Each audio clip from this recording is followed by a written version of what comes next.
आज हम एक बड़े अच्छे टॉपिक के बारे में बात करेंगे। आप सब ने सुना भी होगा कि अमेरिका के लिए स्टडी वीज़ा होता है, जो बच्चे ट्रेनिंग करने के लिए जाते हैं, या वो F1 वीज़े पे जाते हैं या वो M1 वीज़े पे जाते हैं। अच्छा, इस केस में होता है क्या है कि ना, बच्चे एजेंटों के पास जाते हैं और कहीं ना कहीं अगर वहाँ पे एक कॉन्ट्रैक्ट टाइप किया जाता है, जिसको आप आम भाषा में बोल सकते हैं, ठेका बजाया जाता है। कोई 15 लाख में, कोई 20 लाख में, कोई 22 लाख में, इस तरह से। और कुछ एजेंट तो ऐसे भी होते हैं कि उनकी भाई एम्बेसी में सेटिंग वगैरह है समथिंग। तो पहली बात तो मैं आपको ये क्लियर कर देता हूँ कि एम्बेसी में, यूएस एम्बेसी में किसी की कोई सेटिंग नहीं होती, कोई इमिग्रेशन में किसी की कोई सेटिंग नहीं होती। शाहरुख खान जैसे सेलिब्रिटी जो हैं उनको तो बड़ा ही नैरोगेट किया जाता है, तो आप और हम तो किस खेत की मूली हैं। तो F1 और M1 वीज़े के लिए पहली बात, एजेंटों को इतना पैसा देने की आपको ज़रूरत नहीं है। F1 या M1 वीज़ा अगर आपने +2 किया है या आपने ग्रेजुएशन भी किया और रेगुलर स्टडी है आपकी, तो F1 या M1 वीज़ा आप अप्लाई कर सकते हो। उसका बड़ा ही सिंपल प्रोसेस होता है, आप खुद से भी कर सकते हो। रही बात जो क्वेश्चंस होते हैं कि वो तैयारी करवाते हैं, इसका लेते हैं कि हम तैयारी भी करवाएंगे।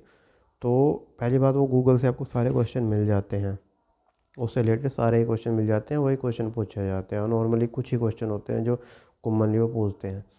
तो आराम से आप ट्राई कर सकते हो, ईजिली आप प्रिपरेशन कर सकते हो।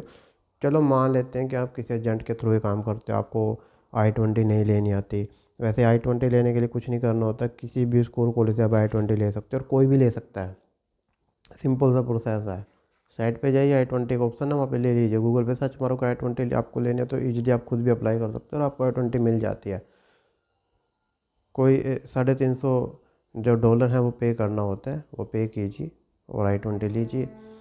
तो टोटल कॉस्टिंग अगर बात करें तो लगा लो कि $510 की, मतलब 160 फॉर्म जो फिलअप किया जाता है, $185 जो है उसकी फ़ीस है। इंडियन रुपीज़ में लगा लो कि 15,540 रुपये, और बाकी I-20 की फ़ीस है। खर्चा तो यही है। चलो हम मान लेते हैं कि 50 से 60 हज़ार रुपया कैंडिडेट का अपना खर्चा है। वो तो उसको खर्च ना करना ही है। अगर आपसे खुद से किया जाता है, कर सकते हो आप खुद से।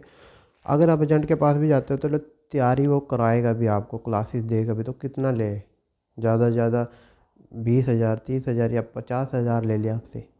50 हज़ार ही ले लिया मान ले, और 50-60 हज़ार रुपया आपका खर्चा आ जाता है, तो कितना बनता है।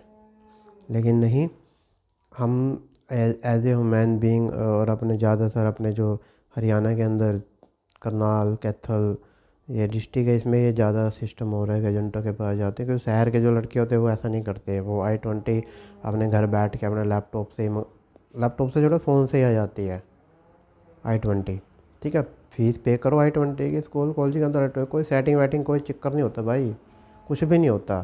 सिंपली कोई भी अगर ज़्यादा से ज़्यादा एजेंट हर चीज़ का ही मतलब कि बोले कि एक बार में नहीं होगा, दूसरी बार में, दूसरी बार में, तीसरी में, ज़्यादा से ज़्यादा फिर भी करे, तो एजेंट अगर यही, आप अगर एक तरह से बोलोगे ठिक्का ही बजाना है, तो 4 लाख रुपया हद है।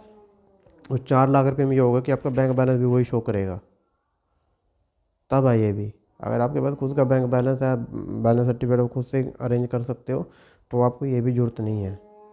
$510 का ही खर्चा है नॉर्मल, और कोई भी अप्लाई कर सकता है। आप खुद भी थोड़ी सी रिसर्च करो तो खुद से भी कर सकते हो। तो इतना पैसा किसी को देने की ज़रूरत नहीं है। 15 लाख दे दिए, 18। अमेरिका के अंदर आप कहीं पे भी आपका ये M1 और या F1 वीज़े के लिए अप्लाई किया जाता है, तो वहाँ पे फ़ीस नहीं भरनी पड़ती, पहले वहाँ जाके ही करना होता है। और एजेंट आपसे अगर ये ठेका लेते हैं तो आपकी फ़ीस नहीं भरते। जी, हमने अमेरिका पहुँचाना था, पहुँचा दिया। तो ये एक वीडियो जो मैं एक अवेयरनेस पर्पज़ से ही बना रहा हूँ। अगर कोई भाई ये चाहता है कि पूरी गाइडेंस मुझे दे दिया जाए, तो कोई बात नहीं, मुझसे कांटेक्ट कर ले, पूरी गाइड उसको कर देंगे। अगर उसको इंटरव्यू की तैयारी भी करनी है तो वो भी करा देंगे। तो इतना ज़्यादा आपको पे करने की ज़रूरत नहीं है F1 या M1 वीज़े के लिए। और एक इम्पोर्टेंट इन्फॉर्मेशन मुझे ये देनी थी कि मई जून के अंदर अमेरिका जो है, अगर बच्चा है, बच्चा मीन्स टू 10+2 का है, तो बहुत मतलब एक तरह से खुले वीज़े दिए जाएंगे। अगर आपको पता है अमेरिका के अंदर अब की बार वर्ल्ड कप है, और उस वर्ल्ड कप के दौरान में अमेरिका की जो इंटरनल जो हमें पता लगी है कि अगर बच्चे के पास क्रिकेट एकेडमी का कोई सर्टिफिकेट है और बच्चे को क्रिकेट की नॉलेज है, तो वहाँ पे अप्लाई कीजिए, इंटरव्यू दीजिए, तो इजीली एक टूरिस्ट वीज़ा बच्चा ले सकता है। क्रिकेट एकेडमी का सर्टिफिकेट हो और क्रिकेट की नॉलेज हो, क्योंकि उससे रिलेटेड ही क्वेश्चन किए जाएंगे। तो इजीली वो मतलब एक तरह से लगा लो कि खुले वीज़े ही मई जून के अंदर बहुत वीज़े निकलेंगे। तो अगर आपके जानकारों में कोई ऐसा है या आप 10+2 के हो, तो इजीली ये वीज़ा अप्लाई कर सकते हो। तो बहुत बेहतर है, अच्छी अपॉर्चुनिटी है, बार बार ऐसी अपॉर्चुनिटी रहती है। वर्ल्ड कप है अमेरिका के अंदर क्रिकेट का। तो ठीक है, आज के लिए इतना ही। और बी अवेयर, खुद से ही रिसर्च कीजिए अपने एजेंटों के पास जाने के बजाय। सर्च करके फिर एजेंटों के पास जाइए, बात कीजिए उनसे। तो कुछ नहीं है, गेम चला रखा है सेटिंग के नाम पे, और सेटिंग वेटिंग कुछ नहीं होती है। आपने ही इंट्रो देना है, आपका इंट्रो पास हो गया आपको वीज़ा मिलेगा, नहीं पास हो तो नहीं मिलेगा। एजेंट क्या करेगा इसमें? कुछ भी नहीं करेगा। तो सब कुछ नहीं है, ये सब गेम है।